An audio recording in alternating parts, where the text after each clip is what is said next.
이번에 교회에서 시간을 주셔서 3개월 남짓한 시간을 안식년으로 잘 지내고 왔습니다.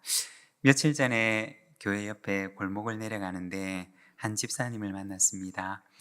얼마나 반가워해 주시는지 제가 돌아서서 생각하기를, 내가 뭔데 이렇게 반가워해 주시나 라고 생각을 하면서 참 몸둘 바를 몰랐던 기억이 있습니다. 과분한 사랑을 베풀어 주신 성도님들과 또 교회에 감사를 드립니다. 얼마 전에 어떤 분의 대문 앞에 꽃다발 하나가 걸려 있는 것을 보았습니다. 거기에는 작은 메모 하나가 붙어 있었는데 이렇게 적혀 있었습니다. 안 생길 것 같죠? 생겨요. 좋은 일. 이 글귀를 보고 참 마음에 와닿아서 사진을 찍어서 저렇게 이제 화면에 띄우고 있는데, 누구 집 때문이냐? 우리 집 때문입니다. 네, 여러분, 때로는 낙심되는 일이 찾아오면 거기에 짓눌려서 좋은 일이 나에게는 안 생길 것처럼 여겨지기도 합니다. 그러나 여러분, 생깁니다. 왜냐하면 우리의 인생을 인도하시는 하나님께서 선하시고 좋으신 분이시기 때문입니다. 우리 화면을 다시 한 번만 띄워주십시오. 네, 우리 혹시 글씨가 너무 작나요? 보이시나요? 네, 우리 옆에 분과 함께 인사를 나누는데 우리 저 글을 읽으면서 우리 같이 한번 인사를 하겠습니다. 안 생길 것 같지요? 생겨요. 좋은 일. 네. 낙심케 하는 일이 찾아올 때 거기에서 눈을 들어서 우리의 인생을 아름답게 인도하실 선하신 하나님을 바라보시기를 바랍니다. 선하신 하나님께서 우리의 인생 가운데 좋은 일들로 가득 채우시는 은혜를 허락해 주실 줄로 믿습니다. 10월은 감사의 달입니다. 10월 한 달은 우리가 감사라고 하는 주제를 가지고 말씀을 함께 묵상을 하고자 합니다. 오늘은 마태복음 14장 말씀을 통해서 감사 예수님처럼 이라는 제목으로 우리가 말씀을 함께 나누고자 합니다. 오늘 우리가 읽었던 이 말씀에서는 빈들에서 있었던 이야기를 기록을 합니다. 이 빈들이라고 하는 말은 원어 성경에 보면 에레모스 토포스라고 하는 단어로 되어 있는데, 에레모스라고 하는 말은 버려진, 황량한, 텅 빈이라는 뜻을 지닌 말입니다. 그리고 토포스라고 하는 말은 그냥 어떤 지역 혹은 장소를 뜻하는 말입니다. 그러니까 이 에레모스 토포스, 즉 빈들이라고 하는 말은 버려진 곳, 황량한 곳, 텅 빈 곳이라는 뜻을 지닌 말입니다. 그곳은 어떤 곳이냐? 말 그대로 공허하고 비어있고 아무 것으로도 채워지지 않은, 그래서 세상의 어떤 필요로부터 단절되어 있는 곳을 말하는 것입니다. 세상의 필요가 채워지지 않기 때문에 결핍이 존재하는 곳, 그래서 감사할 조건보다는 불평할 조건들이 더 많은 곳, 바로 그곳이 빈들인 것입니다. 그런데 우리가 성경을 보면 예수님께서는 예수님의 생애 가운데 종종 이와 같은 빈들을 찾으셨던 것을 보여줍니다. 공생애를 시작하실 때도 세상의 모든 필요가 단절된 빈들과 같은 광야를 예수님께서는 찾으셨습니다. 하루 일과를 시작할 때도, 그리고 하루 일과를 마치고 나서도 예수님께서는 아무도 없는 한적한 곳을 찾으셨던 것을 우리에게 보여줍니다. 오늘 우리가 읽었던 말씀에서도 빈들을 찾으시는 예수님을 보여줍니다. 여러분, 예수님에게 있어서 이 빈들은 어떤 곳이었을까요? 다른 사람들이 생각하는 것처럼, 세상 모든 사람들이 그렇게 생각하는 것처럼 텅 비어 있는 곳, 공허한 곳, 어떤 필요도 공급받을 수가 없는 쓸모없는 버려진 땅과 같은 곳이 예수님의 빈들이었을까요? 예수님에게 있어서 빈들은 텅 빈 공허한 장소가 아니었습니다. 그곳에서는 만남이 이루어지는 장소였습니다. 바로 하나님과 예수님과의 그 단둘의 만남이 이루어지는 장소가 바로 이 빈들이었습니다. 세상의 필요로부터는 단절되어 있었지만, 그러나 그곳에서는 하나님과의 만남이 있었고, 하루 사역으로 지친 몸과 마음이 하나님 안에 위로를 받는 자리였고, 그리고 또 다른 하루를 시작할 수 있는 새 힘이 하늘로부터 내려지는 장소가 바로 그 빈들이었던 것입니다. 그곳은 텅 비어 있는 공허한 장소가 아니라 하나님과의 만남 속에서 주어지는 하늘의 충만함이 거하는 장소가 바로 그곳이었던 것입니다.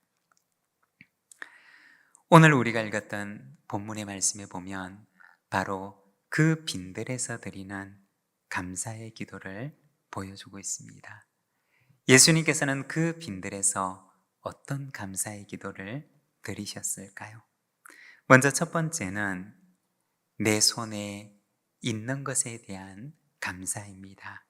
15절에서 19절까지 말씀을 우리가 같이 한번 읽어보겠습니다. 저녁이 되매 제자들이 나와 이르되 이곳은 빈들이요 때도 이미 저물었으니 무리를 보내어 마을에 들어가 먹을 것을 사 먹게 하소서. 예수께서 이르시되 갈 것 없다. 너희가 먹을 것을 주라. 제자들이 이르되 여기 우리에게 있는 것은 떡 5개와 물고기 2마리 뿐이니이다. 이르시되 그것을 내게 가져오라 하시고 무리를 명하여 잔디 위에 앉히시고 떡 5개와 물고기 2마리를 가지사 하늘을 우러러 축사하시고 떡을 떼어 제자들에게 주시매 제자들이 무리에게 주니. 여기 보면 떡 5개와 물고기 2마리를 그 손에 드시고는 하나님께 감사 기도를 드리는 예수님의 모습을 보여줍니다. 우리가 떡이라고 하면 우리가 보통 생각하는 떡이 아니라 이 예수님 당시 중동 지방에 있는 떡은 아주 얇은 그런 이렇게 밀가루를 아주 얇게 붙여서 만든 그런 것이라고 합니다. 그러니까 이 떡 5개라고 해봐야 한 사람의 허기도 겨우 채우기가 힘든 그런 양이었다는 것입니다. 그런데 예수님께서는 그것을 두 손에 들고는 하나님께 감사 기도를 드립니다. 19절에 나와 있는 하늘을 우러러 축사하시고 라고 할 때 이 축사하다 라고 하는 말은 감사 기도를 드리다 라는 뜻입니다. 여러분 한번 생각을 해보십시오. 지금 예수님께서 먹여야 하는 사람들은 5,000명이고 그러나 지금 예수님의 손에 있는 것은 고작 물고기 2마리와 한 사람의 배도 채우기가 힘든 떡 5개 뿐이었다는 것입니다. 얼마나 적은 것입니까? 이런 상황 속에서 감사할 수가 있었을까요? 어쩌면 내 손에 있는 것보다 내 손에 있어야 하는 것, 내 손에 없는 것이 더 크게 보이는 상황이 바로 그 상황이 아니었을까요? 그런데 예수님께서는 먼저 그 손에 있는 것을 가지고서는 하나님께 감사 기도를 드립니다. 예수님의 감사 기도는 어떤 기도였을까요? 내 손에 있는 것에 대한 감사였습니다. 내 손에 없는 것을 가지고 탄식하거나 불평하지 않으시고 지금 내 손에 있는 것을 가지고 먼저 감사의 기도를 드리십니다. 이번 안식년 기간 주간에 제주에 있는 환상숲 곶자왈이라고 하는 곳을 방문한 적이 있었습니다. 이 곶자왈이라고 하는 이름은 우리에게 조금 생소한 이름이기도 한데, 이 곶자왈이라고 하는 곳은 용암이 분출을 해서 공기와 만나서 식어가면서 그 용암이 작은 돌들로 부서지게 됩니다. 그래서 이 부서진 돌들이 만들어낸 울퉁불퉁하고 갈라진 지형을 가리키는 것인데, 그런데 여기에 오랜 시간에 걸쳐서 씨들이 날아와서 그 돌들 위에 풀들이 덮이게 됩니다. 그리고 때로는 나무들이 자라나서, 그리고 숲을 이루게 된 곳을 바로 곶자왈이라고 부릅니다.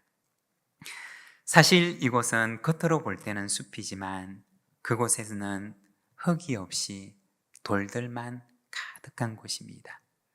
구멍이 숭숭 뚫려져 있는, 맨발로는 밟을 수도 없는 화산이 만든 거친 돌들만 있는 곳이 바로 그곳인 것입니다.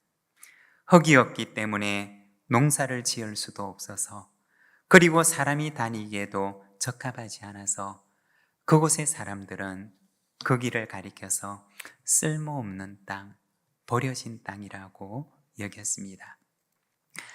그런데 한 젊은 사람이 17만 원을 주고서 그 버려진 땅의 얼마를 사게 됩니다.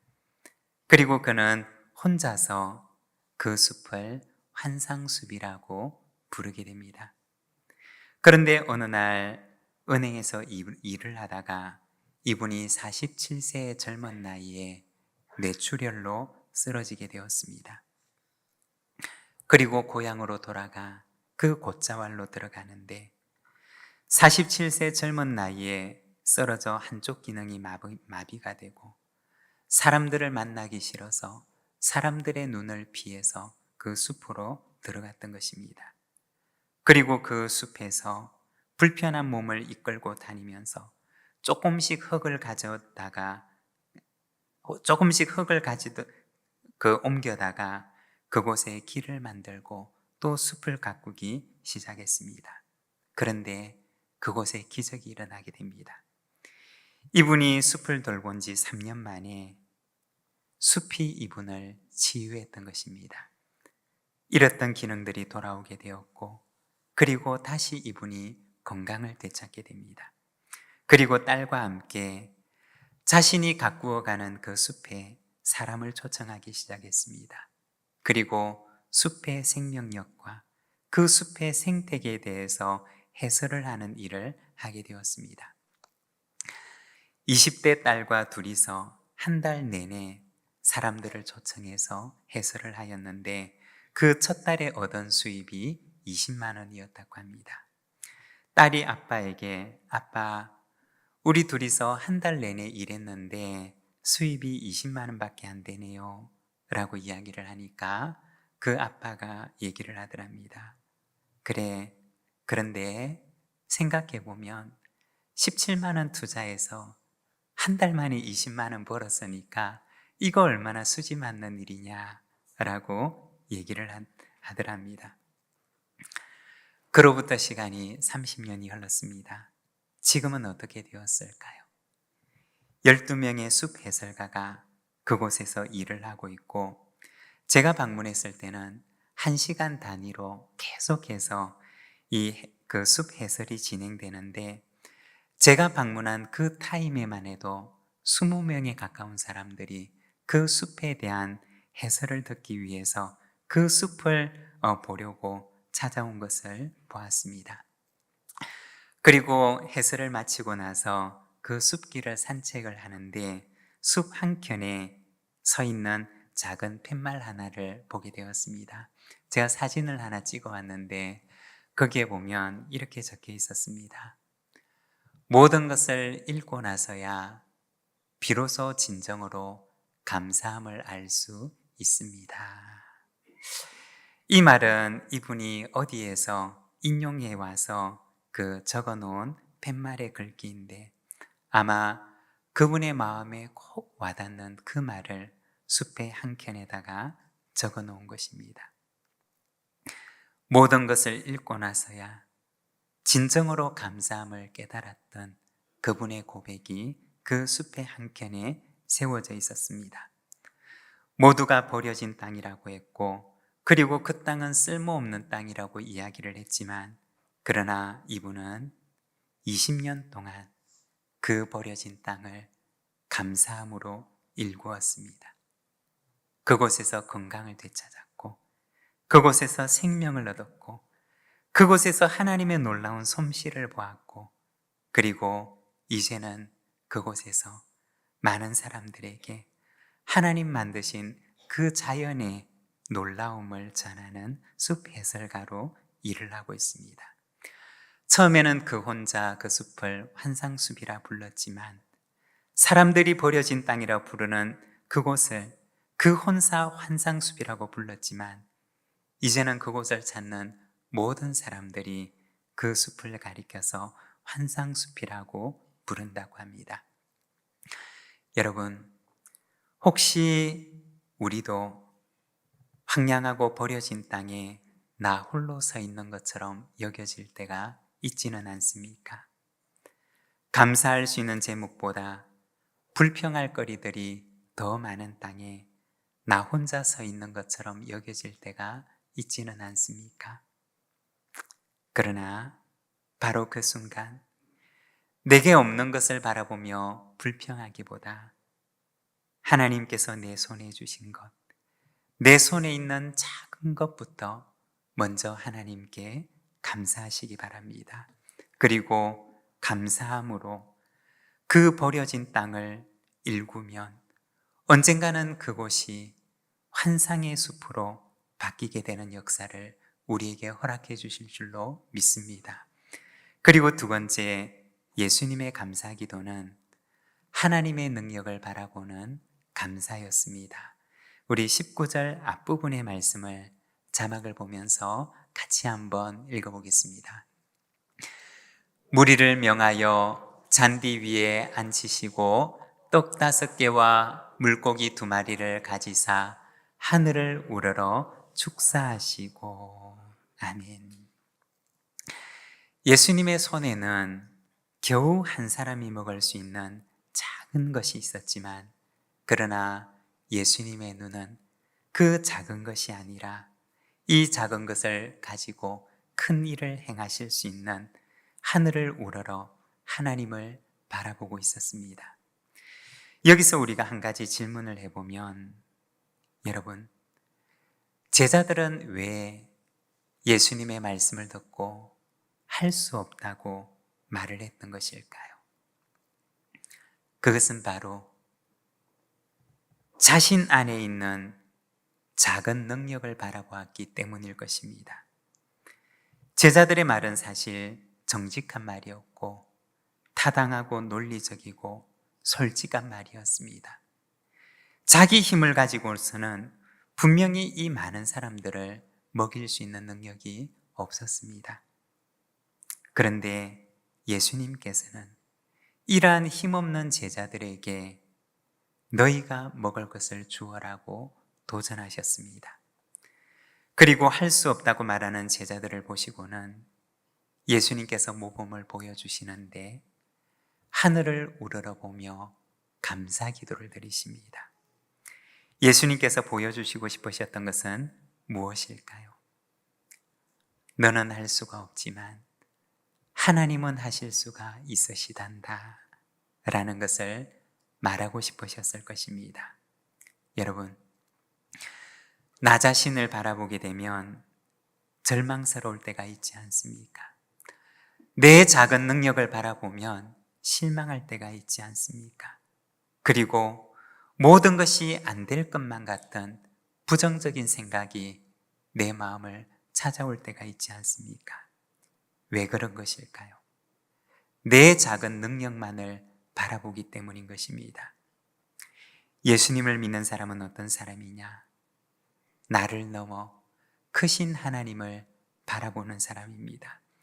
비록 손에는 절망스러운 현실이 놓여 있을지라도, 그러나 눈을 들어서 이 작은 것을 가지고 큰 일을 행하실 수 있는 크신 하나님의 능력을 바라보는 사람인 것입니다. 여러분, 눈을 들어 하나님을 바라봅시다. 내 작은 능력이 아니라 하나님의 크신 능력이 우리에게 놀라운 기적과도 같은 일을 이루어 주실 줄로 믿습니다. 그리고 세 번째, 예수님의 감사 기도는 하나님 아버지의 마음을 바라보는 감사입니다. 19절 뒷부분부터 21절까지 말씀을 우리가 자막을 보며 함께 봉독하겠습니다. 떡을 떼어 제자들에게 주심에 제자들이 무리에게 주니 다 배불리 먹고 남은 조각을 12바구니에 차게 거두었으며 먹은 사람은 여자와 어린이 외에 5,000명이나 되었더라. 아멘. 여기 말씀을 보게 되면 그날 이 빈들에서 양식을 얻게 되었던 사람이 여자와 어린이 외에 5,000명이나 되었다고 말씀을 합니다. 빈들에서 많은 무리들이 일용할 양식을 얻게 되었던 것입니다. 예수님의 감사는 어떤 감사였을까요? 무리들을 불쌍히 여기시는 하나님 아버지의 마음을 아는 감사였습니다. 이 무리들의 공급자가 되시는 참 아버지 되신, 이 무리들의 아버지가 되시는 하나님을 바라보는 감사였던 것입니다. 여러분, 빈들에 있는 무리들을 긍휼의 눈으로 바라보시는 것처럼 우리의 인생이 마치 빈들에 서 있는 것처럼 여겨지는 외로운 순간에 서 있을 때가 있지 않습니까? 세상의 모든 도움으로부터 단절이 되어서 혼자 고립되어 있는 듯한 순간이 있지 않습니까? 아무도 내 형편과 마음을 알지 못한다고 여겨질 때가 있지 않습니까? 그러나 하나님께서는 빈들에 서 있는 그 무리들의 아버지가 되시고 그들을 먹이시기를 원하시는 하나님께서 오늘도 동일한 긍휼의 눈으로 우리를 바라보고 계십니다. 그리고 우리의 아버지가 되시기를 원하시고 우리의 참 공급자가 되기를 원하십니다. 여러분, 그 하나님 앞에 나아갑시다. 그 하나님께서 빈들의 많은 무리들을 먹이심처럼 하늘의 양식으로 우리의 영혼을 먹이시고 또 만족해 하실 줄로 믿습니다. 예수님의 감사는 내 손에 있는 것에 대한 감사입니다. 그리고 크신 하나님의 능력을 바라보는 감사입니다. 그리고 우리의 아버지가 되시는 오늘도 아버지의 눈으로, 긍휼의 눈으로 우리를 바라보는 그 사랑의 하나님을 바라보는 감사입니다. 빈들과 같은 곳에 서 있을지라도 감사함으로 내 앞에 놓여져 있는 이 거친 땅을 일구어 아름다운 찬송의 숲을 만들어가는 우리 부산진 모든 믿음의 가족들이 되시기를 바랍니다. 오늘 우리에게 주신 말씀을 생각하며 그 하나님의 놀라운 사랑, 우리에게 오늘도 놀라운 기적을 만들어 가시는 그 하나님의 은혜를 우리가 바라보며 믿음으로 바라보며 이 시간 감사함으로 하나님 앞에 나아가겠습니다.